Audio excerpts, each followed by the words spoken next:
রাজশাহী বিশ্ববিদ্যালয়ের ৩ শিক্ষার্থীকে গত রাতে মারধরের ঘটনায় কাজলা গেট এলাকায় রাজশাহী ঢাকা মহাসড়ক অবরোধ করে বিক্ষোভ করছেন শিক্ষার্থীরা। সেখানে আছেন সহকর্মী তারেক মাহমুদ। সবশেষ খবরাখবর জানতে যাচ্ছি তার কাছে। তারেক, শিক্ষার্থীরা কি বলছেন আর হামলাকারীদের শনাক্ত করা গেছে কিনা সে বিষয়েও জানাবেন।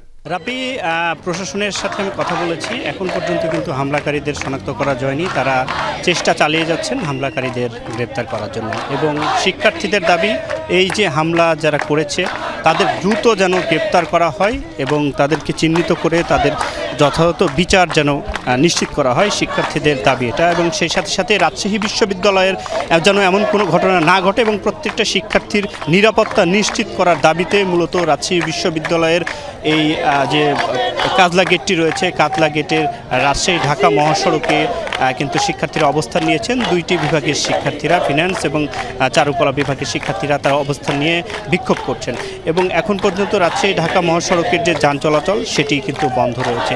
গতকালকে রাতেই কিন্তু এই যে ঘটনাটি সেটি ঘটে ঠিক আমার সামনেই যে কাজলা ক্যান্টিন রয়েছে সেখানে এই শিক্ষার্থীরা যারা রয়েছেন, এই 3 জন শিক্ষার্থী, তাদেরকে অতর্কিতভাবেই এই খাওয়ার সময় কিন্তু অজ্ঞাতনামা দুর্বৃত্তরা তারা হামলা করে এবং 3 শিক্ষার্থী আহত হন। পরে 2 শিক্ষার্থীকে অপহরণ করে কিন্তু তুলে নিয়ে যায় দুর্বৃত্তরা।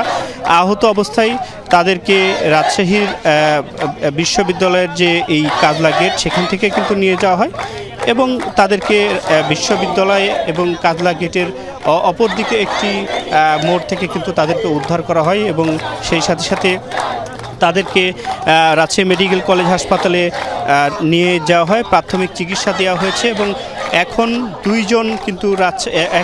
দুইজনের মধ্যে একজন রাজশাহী মেডিকেল কলেজ হাসপাতালে ভর্তি হয়েছেন। গতকালকে একজনের সেখানে জখম করাতে তিনি কিন্তু চিকিৎসা নিয়ে হলে এসেছেন, এবং একজনকে রাজশাহী বিশ্ববিদ্যালয়ের যে স্বাস্থ্যকেন্দ্র রয়েছে সেখানে ভর্তি করা হয়েছে।